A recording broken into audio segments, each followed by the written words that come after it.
नहीं, पंच परमेष्ठी भगवान की जय हो। श्री पूज्य पास स्वामी महाराज। चलो सरिता से शुरू करते हैं। ठीक है ना। ये ग्रंथ आचार्य पूज्य पाद देव के द्वारा रचित है। इस ग्रंथ की पहली गाथा में मंगलाचरण बोला है।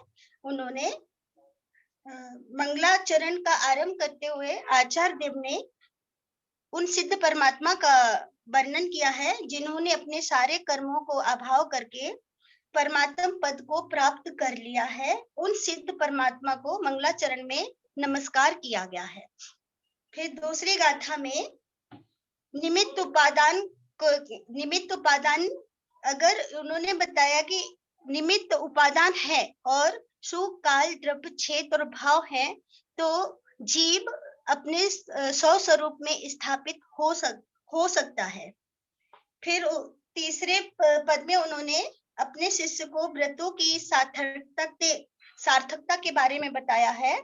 अच्छा हाँ, दूसरे पद में उन्होंने स्वर्ण पाषाण का भी दृष्टांत दिया है कि अगर उचित निमित्त और उपादान मिले तो कैसे स्वर्ण पाषाण अपनी शुद्ध स्वरूप में आ सकता है। उसका दृष्टांत देके उन्होंने दूसरे पद में वर्णन किया है। और तीसरे पद में यानी तीसरी गाथा में आचार्य देव ने दो मित्रों के बारे में बतलाया है जो अपने तीसरे मित्र की प्रतीक्षा कर रहा है। तो उनमें से एक मित्र धूप में खड़ा है और एक छाया में खड़ा है।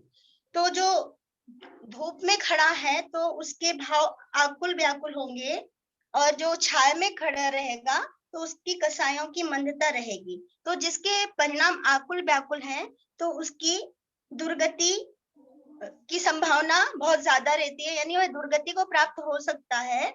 और जो छाया में खड़े हैं तो उसके भाव अच्छे हैं तो वह परंपरा से मोक्ष नहीं सुगति को प्राप्त हो सकता है। और वह जो छाया में खड़ा है तो उसकी कसायों की मंदता है और जो छाया में नहीं खड़ा तो उसमें कषायों की तीव्रता रहेगी क्योंकि उसके प्राण उसके भाव आकुल व्याकुल हैं। तीसरे में उन्होंने बताया है कि अगर जो जीव आत्मा की प्राप्ति का प्रयास करता है, जो मोक्ष की प्राप्ति का प्रयास करता है तो उसके लिए स्वर्ग कोई दूर बात नहीं होती है। जो अगर 2 कोस वजन ले जाने की जिसमें क्षमता है तो वह जीव आधा कोस तो चल ही सकता है। उसके लिए उस जीव के लिए जिसकी मोक्ष के भाव है तो स्वर्ग कोई बहुत बड़ी बात नहीं होती है, उसको स्वर्ग प्राप्त हो जाता है। अब तब शिष्य फिर से प्रश्न करता है कि स्वर्ग की जब इतनी महिमा है, इतना इंद्रिय सुख है, तब हमें क्यों हमको स्वर्ग मोक्ष जाना चाहिए? क्यों नहीं हम स्वर्ग में ही अच्छे व्रत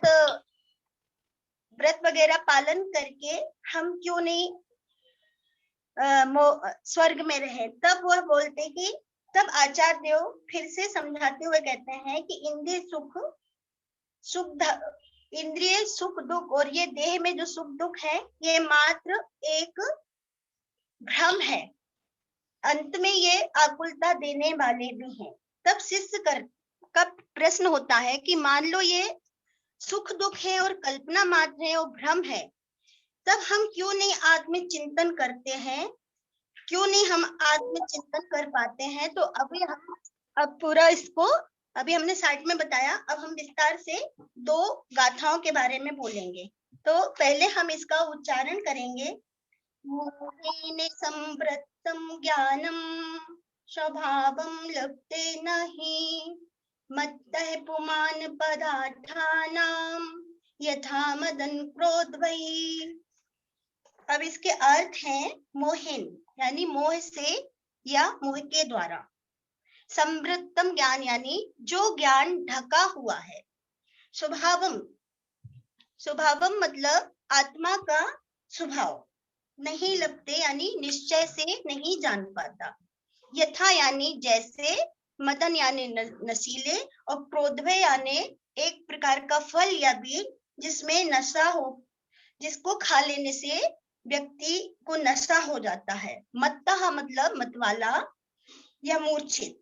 पुमान यानी पुरुष, और पदार्था नाम यानी पदार्थों को ठीक से नहीं जान पाता। तो ज्ञान, ज्ञान क्या है? ज्ञान आत्मा का स्वभाव है, और जितने संसारी जीव हैं उन सब का ज्ञान मोह से ढका हुआ है। अगर जिसका ज्ञान मोह से ढका हुआ है तो वह अपने स्वस्वरूप को या अपने आत्मा के स्वभाव को प्राप्त नहीं होता है। इसमें आचार्य देव ने क्रोधों का दृष्टांत दिया है। जैसे नशीले क्रोधों के द्वारा एक शराब बनाई जाती है। उस शराब को पीने से व्यक्ति अपने स्वरूप का ज्ञान नहीं होता, वह स्त्री और पुत्री में भी भेद नहीं कर पाता है। पुत्री से वह पत्नी स्वरूप व्यवहार भी कर सकता है, और पुत्री से पत्नी स्वरूप।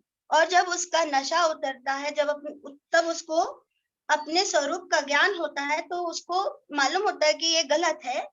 और जैसे उसको यह भी भान नहीं रहेगा जिसने नशा किया है कि हम अपने घर की कुंडी दरवाजा खटखटा रहे हैं या पड़ोसियों का, और जब उसका नशा उतरता है तो उसके अपने वास्तविक स्वरूप का ज्ञान होता है। जैसे कोई पत्थर है जिसपे बहुत सारी धूल चढ़ी हुई है, तो वह बहुत प्रकार से रंग बिरंगा चमकने लगता है, और कई स्वभाव की, उस पत्थर के स्वभाव की कई विविधताएं सामने आती हैं। ऐसे ही जब हमारा अनादिकाल से यह मोह जो आत्मा पे छाया हुआ है, तो हमें अपने स्वरूप का ज्ञान नहीं होता है।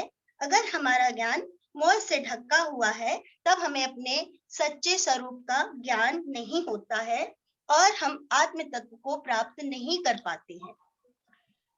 जो मोही व्यक्ति है वह पर पदार्थों को यानी देह आदि को अपना मानता है। आगे का 8वां गाथा बोलेंगे अभी हम इसको। पहले हम इसका वाचन करेंगे। बपु गृहं धनं दाराः पुत्रमित्राणि शत्रुवः सर्वदा धान्य शुभावानि मूढ़ः स्वानि प्रपद्यते। अब हम इसके शब्दों का अर्थ समझेंगे। बपु यानी शरीर, गृहम यानी घर, धनम दारा यानी धन संपत्ति और स्त्रियां, पुत्रा मित्राणी यानी पुत्र और मित्र, शत्रुवः यानी शत्रु, शबर्धा मतलब सब तरह से, अन्य स्वभावानी मतलब अन्य स्वभाव वाले, मूढ़ मतलब मोही प्राणी, और स्वानी प्रपगते का अर्थ है अपना समझते हैं। तो इसका अर्थ है हम शरीर, धन, संपत्ति, स्त्री, पुत्र इन सब से राग करते हैं, और शत्रुवः यानी जिससे हम द्वेष रखते हैं। तो यहाँ पर राग और द्वेष दोनों प्रणीति को ग्रहण किया गया है।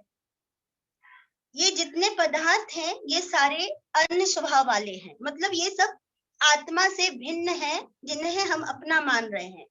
इनका स्वभाव हमेशा से अलग है और आत्मा का अलग है। पर मूढ़ है मतलब मोही, जिनको मोह है वह व्यक्ति इनको अपना मानता है और राग करता है। इनके संयोगों से वह सुख का अनुभव करता है, और इनके वियोग से वह इनको दुख का अनुभव करता है। और जो शत्रु है, जिनको वह शत्रु समझता है, वह उनसे द्वेष रखता है। इस प्रकार राग, द्वेष, भय, शोक आदि अनेक प्रकार के विकारी भाव से हमारी आत्मा में मोह का कारण उत्पन्न होता रहता है। ओम।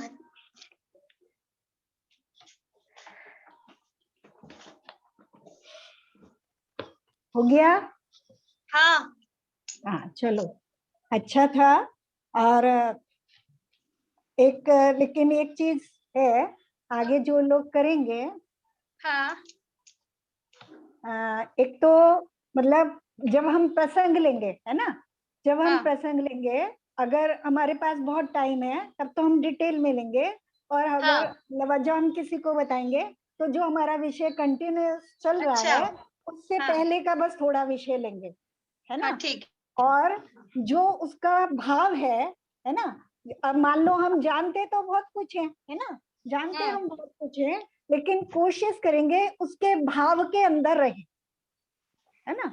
मतलब मैं चाहती हूँ कि बहुत अच्छा हो सब लोगों का, तो ये मत सोचना कि भाई आंटी कमेंट ठीक है। कर रही हैं, मैं नहीं, कमेंट नहीं, नहीं। मतलब मैं चाहती हूँ, मतलब अगर कोई भी चीज ऐसा ना लगा, दूसरा कोई मान लो हम आपस में कर रहे हैं तो एक अलग बात है, कोई अगर दूसरा सुने तो ऐसा नहीं लगे कि उसमें ये चीज हमने कम कर दी, ये चीज ज्यादा कर दी, क्योंकि सब चीजें अगर एक बैलेंस में होंगी तो वो ज्यादा सुंदर लगेंगी, है ना। तो उसके साथ जो हमारा जो भाव है उस तरह से वो महत्वपूर्ण होना चाहिए। अभी हमने इसमें जो समझा, एक चीज और है, जैसे सर्वथा अन्य स्वभावानी, सर्वथा अन्य स्वभाव वाले, सर्वथा मतलब है द्रव्य क्षेत्र काल भाव सब अपेक्षाओं से भिन्न स्वभाव वाले हैं, है ना। सर्वथा जब लगा दिया सब प्रकार से, यानी किसी भी रूप से हम उन्हें देखें तो ये भिन्न स्वभाव वाले हैं। और पहले श्लोक से उसका संबंध हो जाता है कि मोह के कारण हम इनमें राग और द्वेष करते हैं, है ना। बस इतना अपना हो गया, और बाकी मैंने देखा सबको अच्छे से समझ में आ रहा है, वाचन सब अच्छे से कर रहे हो और इतना डिटेल में बता रहे हो, तो सबको ये अच्छे से याद हो जाने वाला है पूरा। नहीं, कुछ कुछ तो याद भी होने लगे हैं, अभी वो मुंह पे आने लगे। हाँ, जो पहले पढ़ना भी नहीं आ रहा था।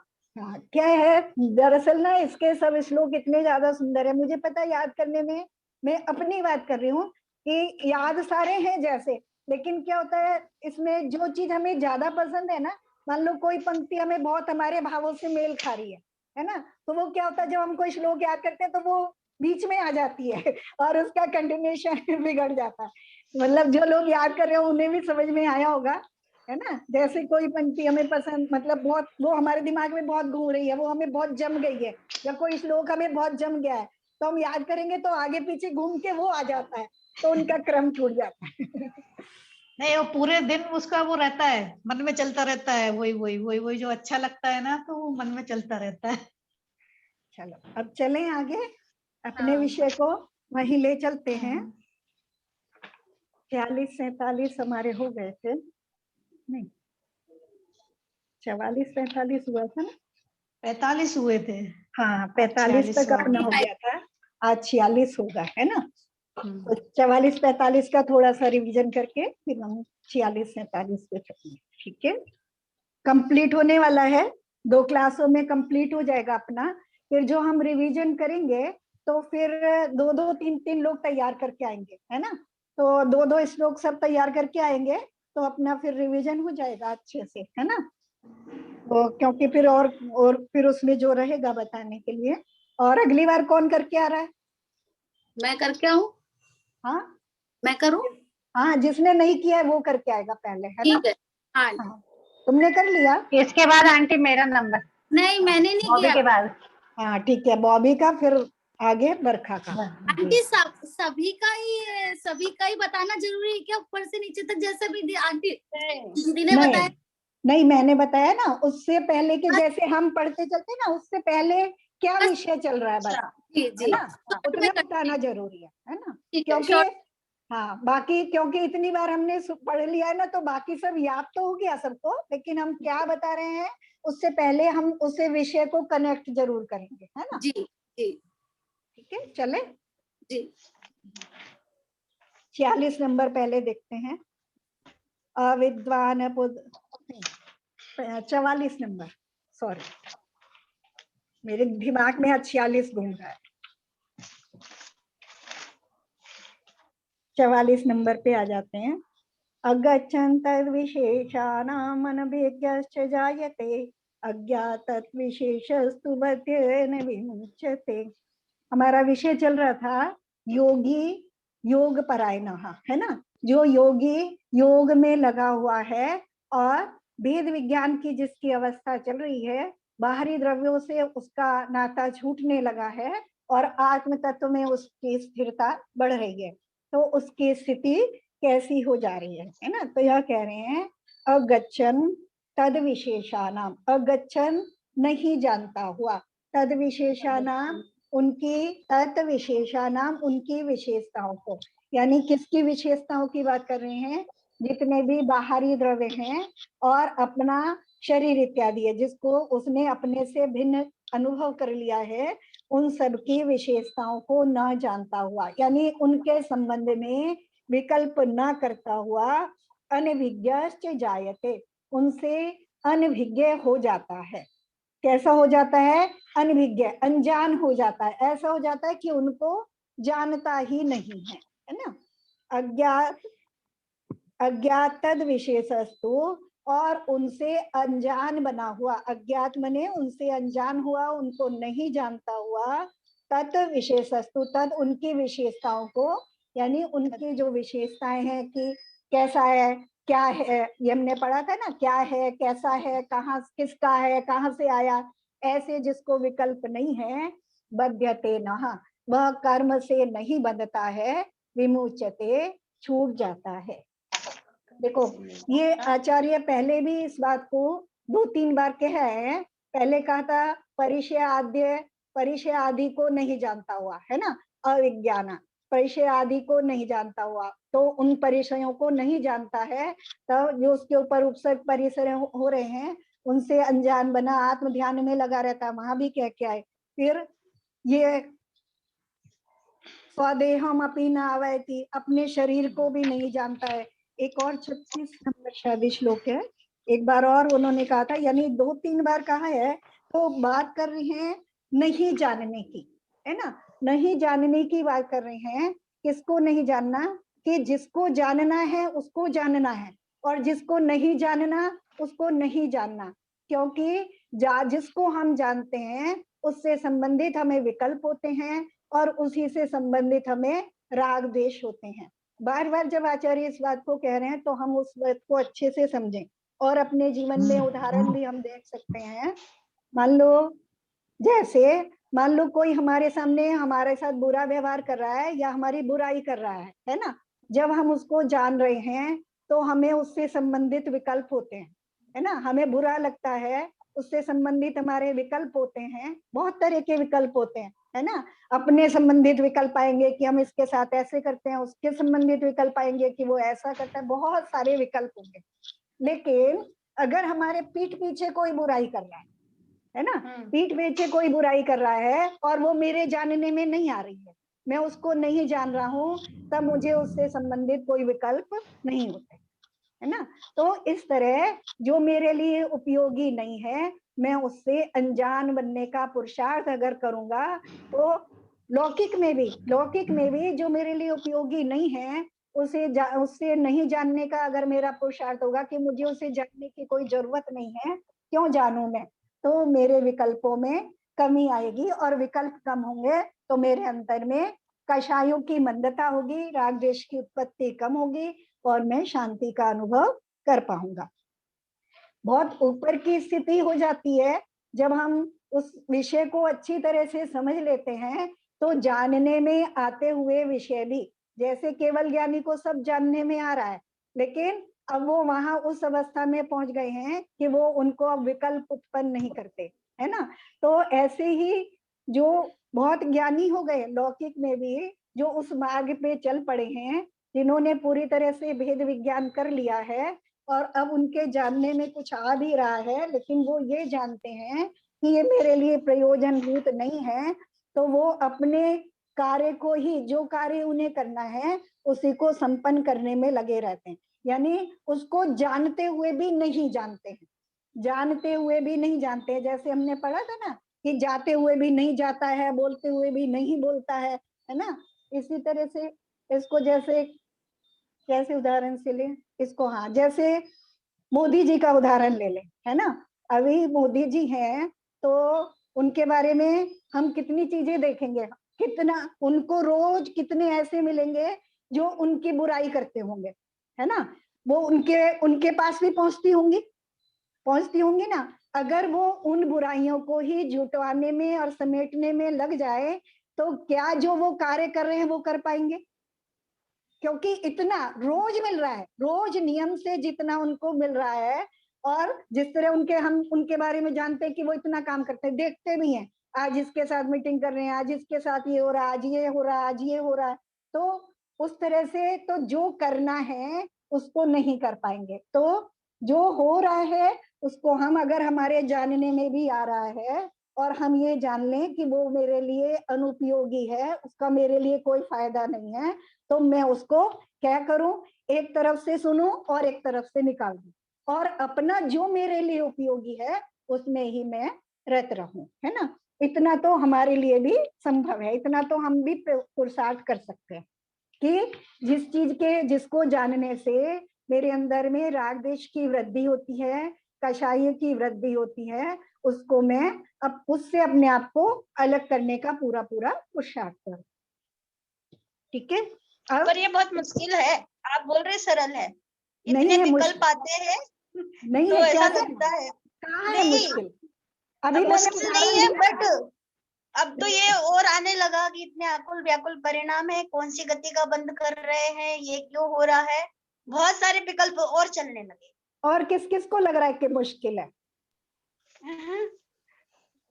सबको लग मतलब रहा नहीं है? है, नहीं है, नहीं है, मुश्किल नहीं है वैसे। नहीं है मुश्किल। करना, हाँ, बेकार की बातों पे ध्यान नहीं दो तो नहीं है मुश्किल, बिल्कुल भी नहीं है मुश्किल, क्योंकि मन में तो नहीं, हम बहुत ऐसा सारे कर सकते। हाँ, नहीं, पहले अपने पे विश्वास करो कि मुझ में ऐसी योग्यता है। जिसको ऐसा विश्वास हो जाएगा उसके लिए मुश्किल नहीं है ना। और अभी दिया ना, मोदी जी तो इस धर्म के ऐसे स्वरूप को जानते भी नहीं है ना। वो कर पा रहे ना, मैंने इसीलिए उदाहरण दिया कि वो तो इस स्वरूप को जानते भी नहीं है, लेकिन जो उन्हें करना है वो करना है, फालतू की बातों पे ध्यान नहीं देना है। लेकिन हमें तो वस्तु का स्वरूप, हम कितने महाभाग्यशाली हैं कि हमें वस्तु का स्वरूप जानने को मिला, और अपने आप को सुधारने का, अपना पुरुषार्थ करने का हमें मौका मिला, तो हम तो अवश्य ही कर सकते हैं, है ना। तो पहले तो ये दृढ़ निश्चय करो कि हम कर सकते हैं, है ना। मुझे तो वो ही लाइन घूमती रहती है, वो है ना, यो नयति आशु गव्योत्यम को सार्धे किम सीदति। मैं कुछ में श्लोक याद करती हूँ, लौट करके मुझे वो ही आ जाती है कि हम में क्या योग्यता है ना। हम में तो योग्यता मोक्ष जाने की है, उतना पुरुषार्थ करने की है। तो जो हमें 2 कोस चल बाहर ले जाने की योग्यता, हम आधा कोस नहीं चल सकते क्या? हमें मोक्ष जाने की योग्यता है, तो हम क्या इतना भी नहीं कर सकते कि अपने भावों को दिशा दे सकें, अपने विकल्पों को दिशा दे सकें? कर सकते हैं, है ना। नहीं, मान लो जैसे 100 विकल्प में से ऐसा तो होता नहीं, एक आध में तो रिएक्ट हो जाता, तो भी कई बार सोचे शांत शांत, पर कभी कभी शांत हो नहीं पाते हैं। हाँ, जो एक आध अटक जाता है ना, तो फिर उसका वो किया करो, उसका संधि विच्छेद किया करो, उसको देखा करो कि उससे मुझे लाभ कितना हो रहा है, नुकसान कितना हो रहा है। फिर बनियों की तरह अपना घाटा फायदा सोच लिया करो। चलो देखो, आगे आचार्य इसी को बता रहे हैं, है ना। अगले श्लोक में 45 नंबर पे आ जाते हैं। परः परस्ततो दुःखमात्मैवात्मया ततः सुखम अतएव महात्मानस्तन्निमित्तं कृत्योद्यम, है ना। उसी की जो तुम बात कर रहे हो उसी की बात कर रहे हैं, है ना। क्या कह रहे हैं? परः परः ततो दुःखम, जो पर है वो पर ही है ना।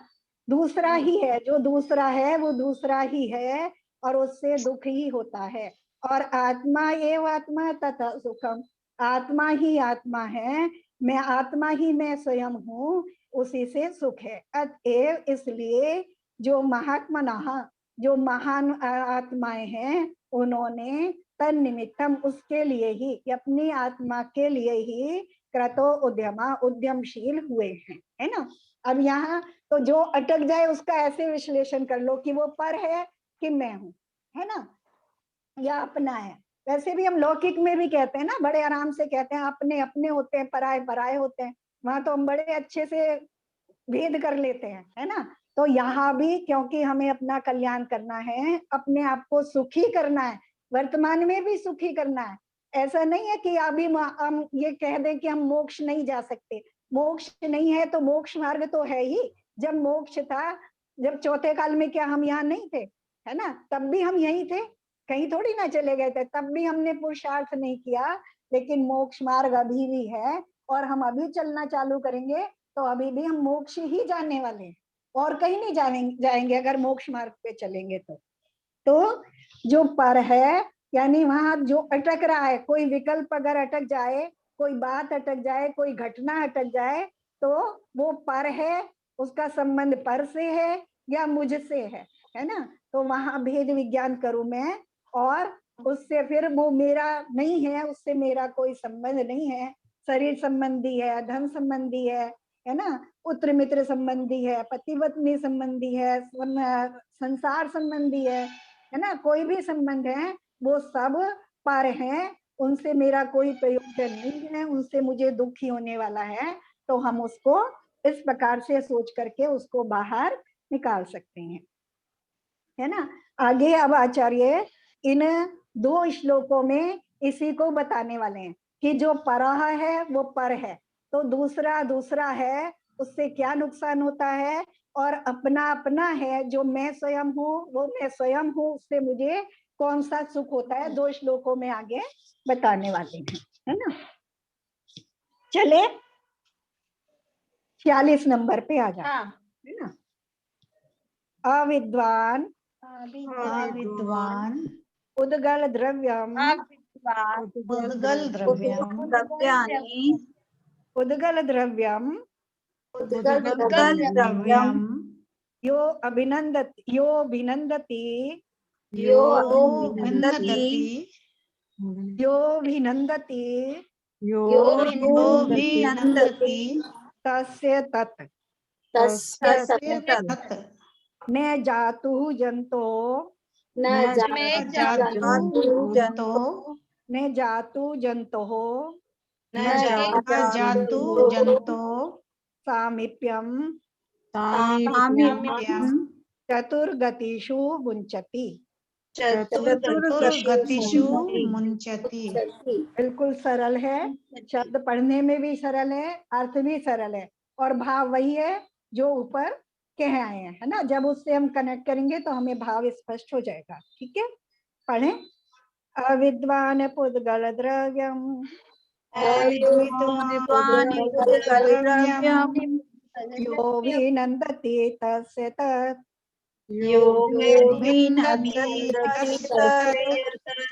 न जातु जंतो सामीप्यम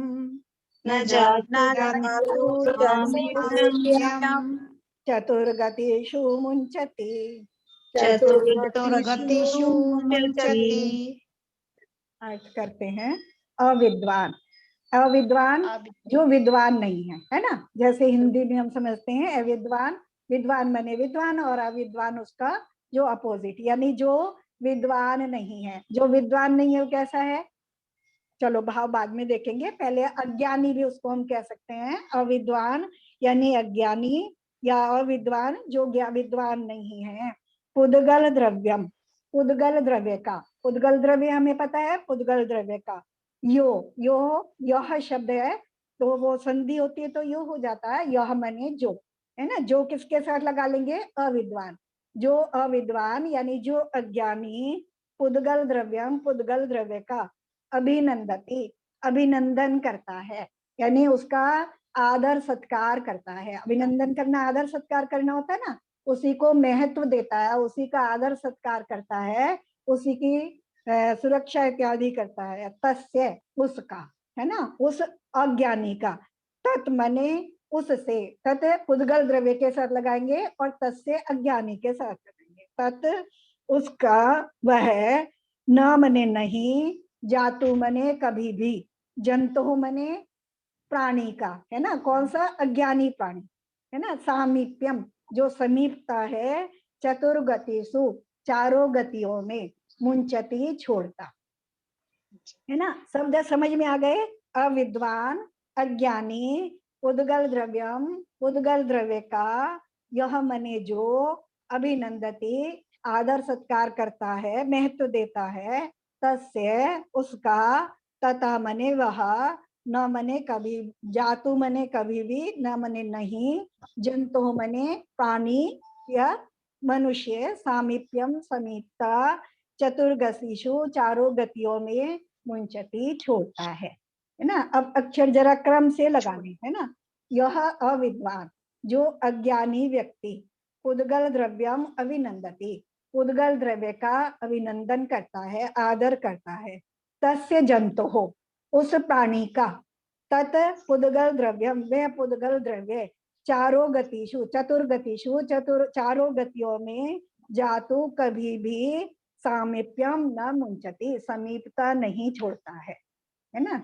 जो अज्ञानी व्यक्ति पुद्गल द्रव्य का आदर करता है, उसका अभिनंदन करता है, उसका, उस प्राणी का वह पुद्गल द्रव्य चारों गतियों में कभी भी साथ नहीं छोड़ता है। समझ में आ गया क्या कहना चाह रहे हैं? शब्दों से समझ में आया है ना? पहले भी पढ़ के, पहले भी पढ़ के आए, क्या पढ़ के आए हैं? इसी तरह का कुछ पढ़ के आए हैं। चारों गति में भ्रमण करता है वो व्यक्ति। ज्ञानी हमेशा जैसे विपरीत मतलब मान्यता को स्वीकार अपने करता है। पुद्गल मीन्स अपने शरीर से जो अपने उसमें ही रहता है, वो अपने चारी गतियों ही में मतलब भ्रमण है ना। पहले भी कैसे बता के आए, या जीव से उपकार आए तद देह से अपकार कम, है ना। पहले भी बता के आया, जो जीव के उपकार के लिए है वो देह के अपकार के लिए है। और एक और बता के आए थे, कर्म कर्म हिताबंदी, कर्म कर्म का हित चाहते हैं, जीव जीव हित स्पृहा, और जीव जीव का हित चाहता है ना। उसी तरह की बात यहाँ कर रहे हैं। तो अब यहाँ पर की बात कर रहे हैं। ऊपर जो कह के आए हैं पर है और उससे दुख होता है ना। तो यहाँ पुद्गल द्रव्य की बात कर रहे हैं। पहले तो अविद्वान को देखें। अविद्वान का मतलब क्या होगा? विद्वान हम किसे कहते हैं? विद्वान की व्याख्या करें। ज्ञानी, ज्ञानी किसे कहते हैं? आत्मा में, जो जिसको आत्मा में लीन रहता ज्ञान है। होता है आत्मा का, जिसको अपने स्वरूप का जो ज्ञान है, अपने निज में वस्तु स्वरूप का स्वरूप में रहता है वो ज्ञानी। हाँ, जिसे निज स्वरूप का अनुभव हो गया है, यानी जो सम्यक दृष्टि हो गया है ना, जो सम्यक ज्ञानी हो गया है, उसे हम ज्ञानी कहते हैं, है ना। और अगर लौकिक में भी हम विद्वान कहेंगे तो विद्वान लौकिक में किसे कहेंगे? जिसे अच्छे बुरे का ज्ञान है ना, जो अच्छे बुरे में। क्योंकि ऐसा तो नहीं है ज्ञान किसी को नहीं होता, ज्ञान सबको ही होता है, किसी को थोड़ा किसी को ज्यादा। लौकिक में भी सबको ज्ञान होता है, लेकिन विद्वान कौन कहलाते हैं? जिन्हें अच्छे बुरे का या अपने विषय से संबंधित पूरा ज्ञान हो, है ना। तो यहाँ हम लगाएंगे जिसे अपने विषय से संबंधित या अपनी आत्म स्वभाव से संबंधित ज्ञान हो, या जो सम्यक ज्ञानी है ना। कौन होते हैं सम्यक ज्ञानी? अंतरात्मा और परमात्मा। बाकी बचा कौन? बहिरात्मा, है ना। तो अविद्वान यानी जो बहिरात्मा है, जिसे अपने स्वरूप का भेद विज्ञान नहीं हुआ है, और जो पुद्गल द्रव्य को ही अपना स्वरूप मान रहा है, या वो उसको मैं या मेरा मान रहा है। बहिरात्मा की यही पहचान है ना, जो पुद्गल को, शरीर को ही अपना स्वरूप मान रहा है, या बाहरी चीजों को ये मैं हूं और ये मेरा है, जिसकी ऐसी मान्यता है। तो यहाँ अविद्वान है ना, यानी ऐसा अज्ञानी, यानी बहिरात्मा, ठीक है। तो ऐसा जो बहिरात्मा जीव है ना, जो पर को पर नहीं मान करके स्व मान रहा है।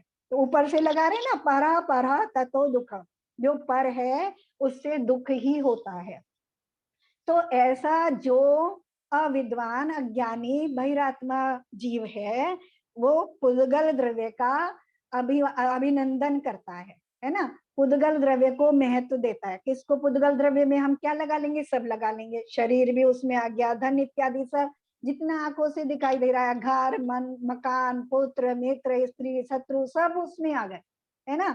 उन पुद्गल द्रव्यों को जो महत्व दे रहा है, तो पुद्गल द्रव्य, क्योंकि कर्म कर्म हिताबंदी है ना, जो कर्म है वो कर्म का ही हित चाहते हैं। जब तक मैं उनको महत्व देता रहूंगा, तब तक चारों गतियों में वो मुझे बराबर मिलते रहने वाले हैं। जिन जिनको मैं सत्कार करूंगा, उन्हीं के लिए मैं पुरुषार्थ करूंगा, है ना। उनके लिए पुरुषार्थ करूंगा और वही मुझे प्राप्त होने वाले हैं। जैसे हम भोजन इत्यादि करते हैं, है ना, उदाहरण के लिए समझे हैं, तो हम भोजन में क्या देखते हैं कि मेरे शरीर को इस चीज की आवश्यकता है ना, तो मैं उसको शरीर को पुष्ट करने के लिए उसको उपयुक्त वस्तु देता हूँ, तो शरीर पुष्ट होता जाता है। जो शरीर के लिए जरूरी है वो मैं उसे देता हूँ, तो वो पुष्ट होने लगता है ना। तो ऐसे ही, या मान लो और भी जितनी चीजें हैं जिन जिन के लिए भी हम पुरुषार्थ करते हैं, वो पोषण को प्राप्त होती हैं, उसी तरह जब मैं कर्तव्य का अभिनंदन करूंगा, उसी की रक्षा में लगा रहूंगा, उसी का महत्व दूंगा, तो मेरा जो सारा पुरुषार्थ है उसी दिशा में जाता रहेगा। और जो मेरे मंद कषाय के माध्यम से जो अच्छे भाव इत्यादि भी होंगे, उनसे भी मुझे उद्गल द्रव्य की ही प्राप्ति होगी, चारों गतियां मिलती रहेंगी, है ना उसके, और उससे मैं कभी छुटकारा नहीं पा पाऊंगा। लेकिन जब मैं अपने आप को महत्व दूंगा, है ना, वैसे भी कहते हैं ना, अपने को महत्व देंगे, जो खुद को महत्व देगा खुद से प्यार करेगा। भी किसी ने डाला था ना व्हाट्सएप में, किसी ने डाला था कि अपने से प्यार करेंगे तो दूसरा हमें प्यार दे पाएगा, है ना। तो अपने से प्यार करना है, स्वार्थम को न वांछति, है ना, अपने स्वार्थ को देखना है। किस स्वार्थ को? कि मैं क्या हूँ, मैं आत्म तत्व हूँ, और मुझे अपने में क्या कर सकता हूँ, मुझे क्या बढ़ाना है, क्या घटाना है ना, उसको देखते हुए विद्वान बनना है। हे और उपादेय को समझ करके कि क्या मेरे लिए छोड़ने योग्य है, क्या ग्रहण करने योग्य है, तो उसके यहाँ आचार्य ने बात करी। तो वो पर है, जितना भी पुद्गल द्रव्य है वो पर है, वो चारों गतियों से मुझे चारों गति में मैं कहीं भी जाऊं वो मुझे छोड़ने वाला नहीं है। और जब तक मेरा संयोग उसके साथ बना रहेगा, तब तक मुझे दुख निरंतर प्राप्त होने वाला है ना, तब तक दुख छूटने वाला नहीं है। एक बार शब्द देख लें और समझ में आ गया ना भाव क्या कहना चाह रहे हैं आचार्य, ठीक है। अविद्वान पुद्गल द्रव्यम यो अभिनंदति, जो अविद्वान अज्ञानी बहिरात्मा पुद्गल द्रव्य का अभिनंदन करता है, आदर सत्कार करता है, तस्य जंतो, उस प्राणी का, तत् पुद्गल द्रव्यम, वह पुद्गल द्रव्य चारों गतियों में सामीप्यम न मुंचति, चारों गतियों में उसकी समीपता को नहीं छोड़ता है। जब तक हम शरीर का आदर करते रहेंगे तब तक हमें निरंतर नए नए शरीर मिलते रहेंगे और संसार बना रहेगा, है ना। और जहां शरीर से भिन्नता हुई तो बाकी चीजों से भी भिन्नता हो जाएगी, है ना। अब आगे बात करते हैं कि आत्मा एव आत्मा ततः सुखम, है ना। अगले आंटी जैसे अभी पंचम काल में तो मोक्ष हो नहीं सकता, तो जो दूसरे जो पुद्गल द्रव्य है, जैसे अपने मुनि महाराज है, तो उनसे अगर हम करें तो अच्छा ही है ना। ऐसे पता है इस काल में तो जा नहीं सकते, तो उनका साथ मिलता रहे तो अच्छा है कि ये वो वाले पुद्गल द्रव्य तो हमें मिलते रहे। हाँ, अब बताती हूँ, तुम्हारी बात का जवाब देती हूँ, है ना। हाँ, पहले एक उदाहरण देती हूँ। सबको, हम जितने सब बैठे हैं, हम सबको पता है ना कि हम टाटा अंबानी नहीं बन सकते, है ना। कितनी भी मेहनत करें, कितना भी कमाए, क्या हम टाटा अंबानी बन सकते हैं?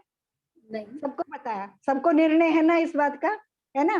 तो फिर कुछ जो तुम कर रहे हो वो भी करना छोड़ दो। क्यों कमा रहे हो, क्यों मेहनत कर रहे हो?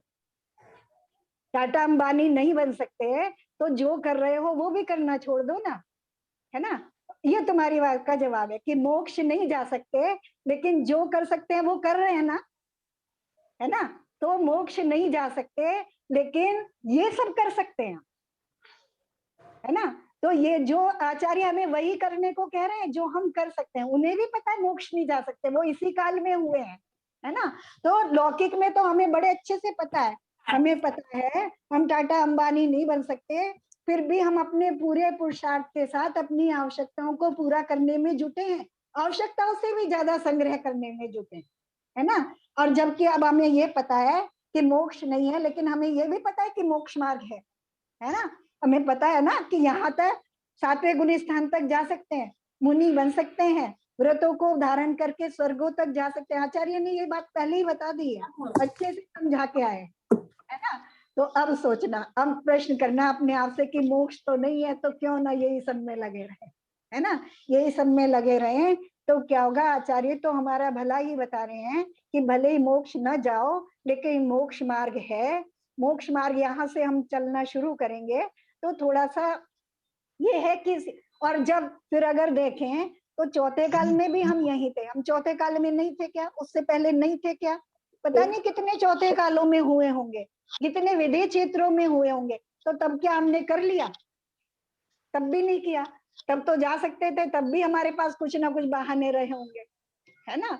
तो जो कर सकते हैं उतना हमें करना चाहिए। तो हम इतना कर सकते हैं, सबसे हमें बस हमें करना क्या है, वर्तमान सुधारेंगे तभी तो बस भविष्य सुधरेगा। हाँ, बीज तो डालना पड़ेगा ना। अगर अभी कहें, अभी इस मौसम में अभी मान लो जो चीजें सर्दियों में आती हैं वो इस मौसम में नहीं आ रही है ना। अभी आम आ रहे हैं, इस मौसम में आम आ रहे हैं, तो क्या अभी आम का बीज डालेंगे तो आम अभी मिल जाएंगे क्या? उससे नहीं मिलेंगे ना, बीज तो पहले डालना पड़ेगा ना। तो उसके लिए सम्यक दर्शन अभी भी है, सम्यक ज्ञान अभी भी है, और सम्यक चारित्र भी अभी भी है ना।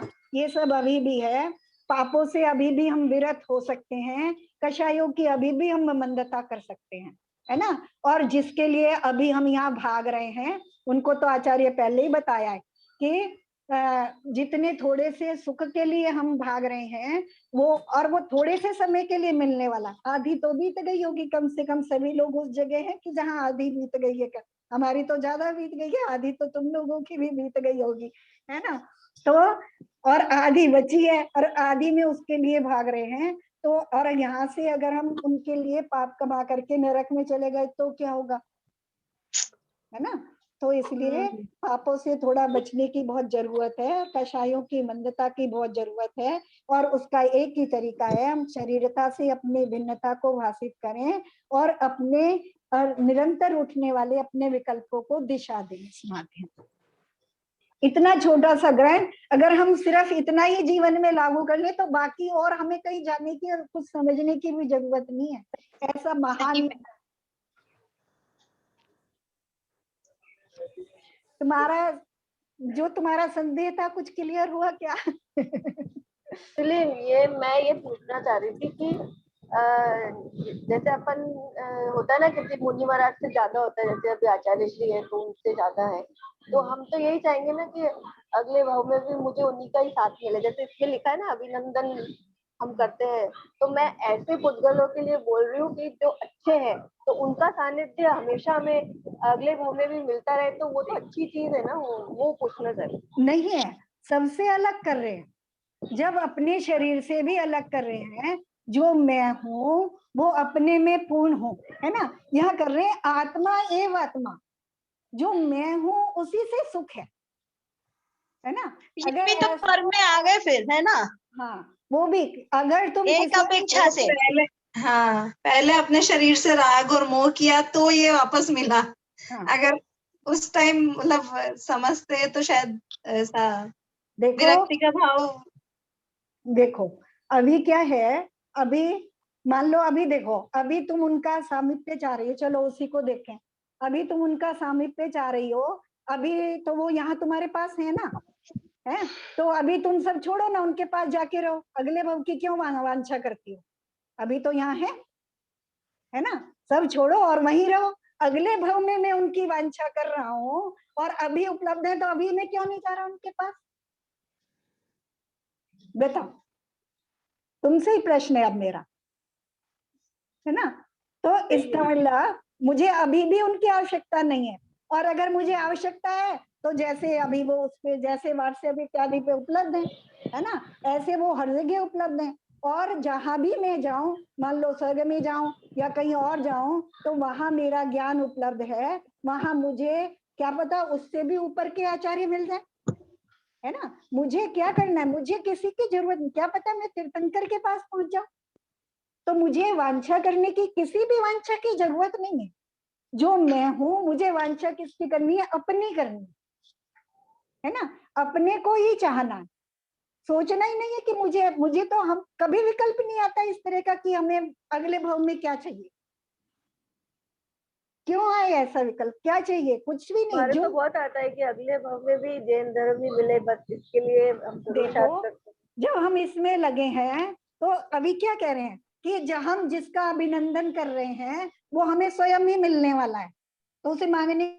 जब मैं अपनी आत्मा का अभिनंदन कर रहा हूँ तो मुझे ऐसी वस्तुएं, ऐसी चीजें अपने आप उपलब्ध होने वाली हैं। जैसे स्वर्ण पाषाण का उदाहरण दिया आचार्य ने कि जिसका सोना बनने का समय आ गया, वो खान में से निकल करके आएगा, उसे सब चीजें अपने आप मिलेंगी नहीं। वो किसी मजदूर से कह रहा है कि मुझे बाहर निकालो, किसी गाड़ी से कह रहा है कि मुझे फैक्ट्री लेके चलो, किसी फैक्ट्री की मशीन से या फैक्ट्री वाले से कह रहा है कि मेरी वो करो।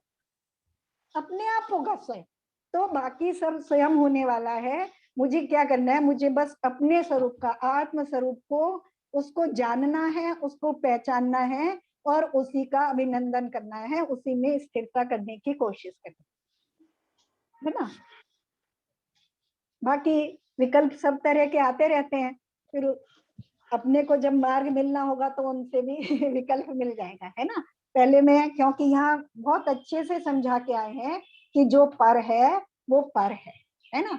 तो सब पर है ना। और जो फिर देखो ना, जो एक आत्म द्रव्य है वो भी अगर हम उनको देखें, जो उनका शरीर है वो तो एक पुद्गल द्रव्य है ना, उसका तो मुझे अभिनंदन करना ही नहीं है ना। और जो उनका आत्म द्रव्य है वो अपने लिए स्वतंत्र है ना। उनका आत्म द्रव्य, जब हम अपने आत्म द्रव्य से भिन्न जो हमारे घर के सदस्य हैं उनको भी हम ये मान रहे हैं कि वो भी हमसे भिन्न है, हमसे स्वतंत्र हैं, उनका अपना परिणमन स्वतंत्र है, मेरा अपना परिणमन स्वतंत्र है, ऐसे ही वो उनका जो आत्म द्रव्य है उनका भी अपना परिणमन स्वतंत्र है ना। क्या मालूम, मान लो अभी हम ऐसा वांछा कर रहे हैं और हम तो फिर से मनुष्य बन जाए या त्रियंश बन जाए या नरक में चले जाएं और वो देव बने और वहां से सीधा अपना मोक्ष चले जाएं, तो हम उनको चाह रहे हैं दोबारा से, तो उनके भी लिए रोड़ा बन रहे हैं, वो तो मोक्ष जाने वाले, हम क्यों उन्हें अपने लिए रोक रहे हैं। तो हम किसी से भी कैसे भी ऐसे नहीं जुड़ सकते, है ना। और जुड़ना है तो जब उपलब्ध है, तो जितना स्वार्थ लग रहा है उतने समय के लिए उनसे अभी जाके जुड़ जाओ। सही है। कितना भी कुछ मिले, कोई भी मिल जाए, जाना तो हमें अपने आत्म स्वरूप में ही पड़ेगा, तभी हम जा पाएंगे, बिना उसके तो। चलो आगे चले, अब आत्मा की बात करते हैं, अपनी बात करते हैं, है ना। टाइम तो हो गया आज थोड़ा सा, चलो एक बार पढ़ लेते हैं, फिर अगली बार अच्छे से रिवीजन कर लेंगे, है ना। आत्मानुष्ठान आत्मानुष्ठान निष्ठस्य निष्ठस्य व्यवहार बहि स्थिते व्यवहार बहिः जायते परमानंदः जायते परमानंदः कश्चिद्योगेन योगिनः। कश्चिद्योगेन योगिनः। देखो हमें कहाँ तक आना है, हमें यहाँ आना है ना, हमें यहाँ आना है और अपने आप को सबसे अलग करके आना है ना, सबसे अलग करके यहाँ आना है, इसको बता रहे हैं। आत्मानुष्ठान निष्ठस्य आत्मानुष्ठान निष्ठस्य व्यवहार बहि स्थिते व्यवहार बहिः स्थिते जायते परमानंदः जायते परमानन्दः कश्चिद्योगेन योगिनः। कश्चिद्योगेन योगिनः। ना सरल है, उसका वो कर लेते हैं ना। आत्मा अनुष्ठान निष्ठस्य, है ना। आत्मा अनुष्ठान, उसमें से निकाल लेंगे आत्मा अनुष्ठान निष्ठस्य, आत्मा के अनुष्ठान में निष्ठस्य लगा हुआ है ना। अनुष्ठान हम कहते हैं ना, विधान विधान इत्यादि कहते हैं, यानी पूरी तरह से उसी में जुटा हुआ है ना, यानी आत्मा की प्राप्ति के लिए पूरी तरह से निष्ठस्य मने लगा हुआ, आत्मा के अनुष्ठान में अपने आत्म तत्व की प्राप्ति में पूरी तरह से लीन हुआ।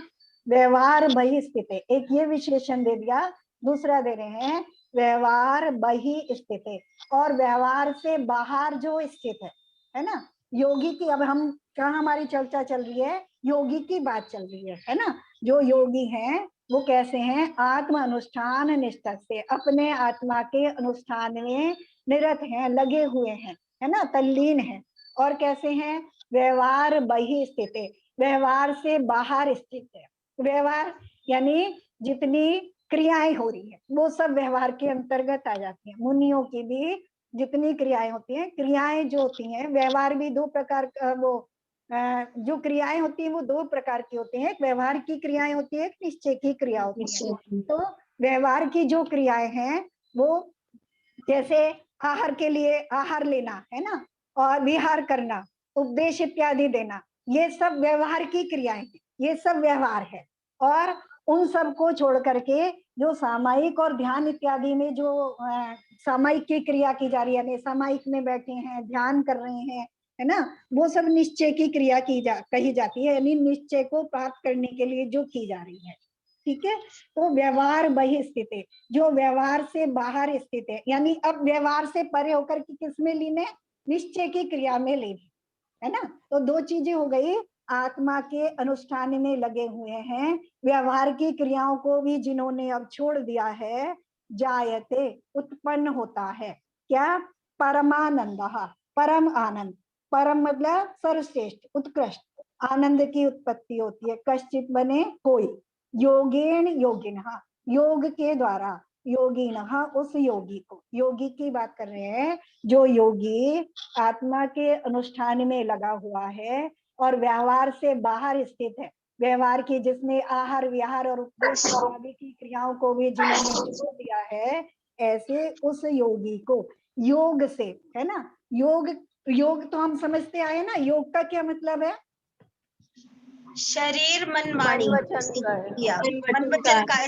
क्रिया। अभी हमने योग दिवस मनाया ना, तो योग में हम समझते हैं आसन इत्यादि योग होता है ना, लेकिन मन योग वचन काय वास्तव में से क्या स्थिर है, मन वचन मन वचन और काय को साधना, है ना, जिन माध्यमों से मन वचन काय को कंट्रोल किया जा सके वो सब योग के अंतर्गत आता है ना। तो अपने मन वचन काय को जिन्होंने साध लिया है, ऐसे योगी को कश्चिद परमानंद जायते, कोई परम आनंद उत्पन्न होता है ना। उस परम आनंद की ही पीछे भी कई बार बात कराए हैं, है ना, छेडाला में भी हमने पढ़ा था ना, जहाँ स्वरूपाचरण चारित्र पढ़ा छठी ढाल में, यो चिंत निज में फिर भये तिन अखत जो आनंद लयो, है ना, सो इंद्र नाग नरेंद्र वा एमिंद्र के नाही कयो, यानी जो अपने स्वरूपाचरण में स्थित हो गए हैं उनको अकथ, यानी शब्दों से नहीं कहा जा सकता उस आनंद को, ऐसा अपूर्व आनंद है। और वो आनंद किसको, इंद्र नरेंद्र नागेंद्र सुरेंद्र एमिंद्र, किसी को ऐसा आनंद नहीं होता, ऐसा वो अनुपम आनंद है ना। तो उस आत्मा की यहाँ बात कर रहे हैं, यानी वो आत्मा ही है, मैं स्वयं ही हूँ जिसमें ऐसा आनंद भरा है।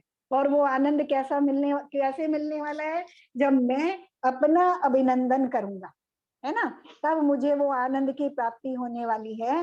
पर से भिन्न जब मैं अपने स्वभाव में स्थिर होकर के उसी को प्राप्त करने का अनुष्ठान करूंगा, यानी मेरी सारी क्रियाएं, मेरा सोच, मेरा जो व्यवहार वो अपने को प्राप्त होने करने के लिए होगा, तब मैं ऐसे आनंद के पास पहुंच पाऊंगा, है ना। एक बार और शब्द देख लेते हैं, फिर अगली बार इसको अच्छे से फिर दोबारा देख लेंगे, ठीक है। आत्मानुष्ठान निष्ठ से, अपने आत्मा के ध्यान में लवलीन हुआ, निरत हुआ, और व्यवहार बहिस्थित, व्यवहार चारित्र से जो बाहर स्थित हैं, यानी जो निश्चय चारित्र में स्थित हो गए हैं, ऐसे योगी के उस योग के माध्यम से कोई परम आनंद उत्पन्न होता है। उस माध्यम से क्या प्राप्त होने वाला है, एक ऐसा उत्कृष्ट परम श्रेष्ठ आनंद प्राप्त होने वाला है जिसे ना तो शब्दों से कहा जा सकता है और ना संसार में किसी प्रकार के आनंद से उसकी उपमा दी जा सकती है। ऐसे आनंद को प्राप्त करने के लिए ही तीर्थंकर इत्यादि जो महान पुरुष हैं उसी के लिए वो उद्यम करते हैं और सब छोड़ करके चले जाते हैं। 3 पदों के माध्यम से जो संसार की संपत्तियां मिली हैं उनको भी छोड़ करके चले जाते हैं उस आनंद को प्राप्त करने के लिए, है ना। अब इस आनंद से वो आनंद उत्पन्न हो गया, अब उस आनंद से क्या होने वाला है ये अगले श्लोक में आचार्य बताने वाले और हमें लौटा करके पहले श्लोक पे ले आने वाले, है ना। यहाँ तक लगभग हमारा 2 श्लोकों में हमारा ग्रंथ पूरा हो जाएगा, बाकी फिर उसका उपसंहार है ना। चलो अगली बार तैयार करके आ रही है बॉबी, 2 श्लोक तैयार करके आ रही हैं। जब हमारा कंप्लीट हो जाएगा तो फिर हम 2-2 3-3 लोग करके उसका रिवीजन कर लेंगे। ऐसे ऐसे कभी प्रश्न आया करे तो उनका रखा करो, तो उनको चिंतन करने के लिए तुम्हें माध्यम मिल जाएगा, है ना, कि अब वो मुझे चाहिए कि नहीं चाहिए। अब तुम्हें लगेगा कि चाहिए, अब लगेगा चाहिए अगले जन्म में मुझे नहीं, है ना। जो उपलब्ध है तभी ले लो ना, फिर अगले जन्म की क्या चिंता करना कि अगले जन्म में भी मिले, अभी है ना मेरे पास, सब उपलब्ध है। जो उपलब्ध है उसके लिए मैं अगले जन्म में क्यों कामना करूं। जो बॉबी को श्लोक पसंद है वो ही बॉबी के लिए आ गया। वोटा भी तो लिया है उन्होंने। हाँ। अच्छा, आपको याद है क्या कि मुझे ये श्लोक बहुत पसंद है? हाँ, पता है आपने बहुत हाँ। बोला। चलो सब अपनी अपनी पसंद का भी फिर दोबारा से ले लेना, क्या दिक्कत है। जिनवानी आगे बहुत हार्ड है थोड़े, ये आगे स्टार्टिंग के भी है। नहीं है, लग रहा है हार्ड है, नहीं है, एक भी कठिन नहीं है, शब्द भी सबसे सरल ग्रंथ है ये, और सबसे बहुत सुंदर ग्रंथ। अच्छा लग रहा है। पर बहुत अच्छा ग्रंथ है। और एक बात और, जब मैंने अपने आप पढ़ा था तब मुझे इतना आनंद नहीं आया था, जब इतना तुम्हारे साथ पढ़ते हुए आनंद आ रहा है, ऐसा लग रहा है कि बस आनंद में बचे हैं। हाँ, नहीं वाकई में आंटी, लेकिन इसको, इस ग्रंथ को पढ़ने से बहुत ही अच्छा अनुभव, और अपना ऐसे अंदर डूबते चले जाते हैं मतलब बिल्कुल। भले शब्द नहीं है बोलने के लिए, लेकिन समझ में सब कुछ आ रहा है बहुत अच्छे से, मतलब काम में भी आ रहा है वो सारा कुछ, अपन डेली में भी जैसे हम अपने आप का पूरा जाना है, कैसे हमने अपना इतना समय पूरा बेकार निकाल दिया, अब हम सही उस पे आ गए हैं कि हमें अपना कल्याण कर ले। जब जागो जब ही सवेरा। चलो, है ना, और ये भी समझ में आ गया, जानना, क्या जानना और क्या नहीं जानना। जानने से भी, जैसे हम जानते हैं ना, अभी हम कई बार प्रश्न करते हैं, जैसे अभी तुम्हारा प्रश्न है तो ऐसे ही कि मंदिर क्यों जाना, स्वाध्याय क्यों करना, पूजा क्यों करना, क्योंकि जब हम उनको जानेंगे, उनमें लगे होंगे, तो हमारे विकल्प भी उनसे संबंधित होंगे, उनसे विकल्प संबंधित होंगे तो हमारे कषायों की मंदता होगी और पुण्य का बंध होगा, है ना। तो और उस पुण्य का बंध होगा जिसको हम कर रहे हैं, यानी वो हमें अगले जन्म में स्वयं मिल जाने वाला है, क्योंकि हम उसका भी आने लगा बंधन है। कर रहे हैं। हाँ आंटी, ये तो है, स्वाध्याय सोचना करते हैं तो तो लगा है। अभी कोई विधान वगैरह करते हैं ना, तो पूरे उसमें हो जाते हैं। जैसे आज भी था, सुभाष नाथ भगवान का किया, तो उसमें था ना कि मतलब स्वर्ग, और अपन ऐसे सोचते भी स्वर्ग मिलेगा कि नरक, तो ये भी परलोक भय में है। तो ऐसे पहले पता, लेकिन ऐसे ध्यान से इतना नहीं पढ़ते थे, लेकिन आज जैसे हुआ तो पूरा अच्छे से पढ़ा, मन लगा के कि मतलब ऐसा कि ये स्वाध्याय करने का ये तो फर्क पड़ा है। नहीं, नहीं अब तो जो भी पहले पता पूजा ही उजा ना, भी पढ़ना पढ़े था, ना, तो पूरा उसका अर्थ विधान समझ किया में और आ जाता है। चलो, पूजा जिनवानी वगैरह स्तुति पढ़ो कर कुछ रहे, है तो। जावानी के ज्ञान से सूझे लोकालोक, सोमानी मस्तक नमो सदा देखूं तो, ये जिनवानी भारती तो ये जपू दिन रेन, तेरी शरण है देव जुवर हंस को गुरुदेवा नित्य दया धर्म पालो सदा, यही मोक्ष का जिनवानी।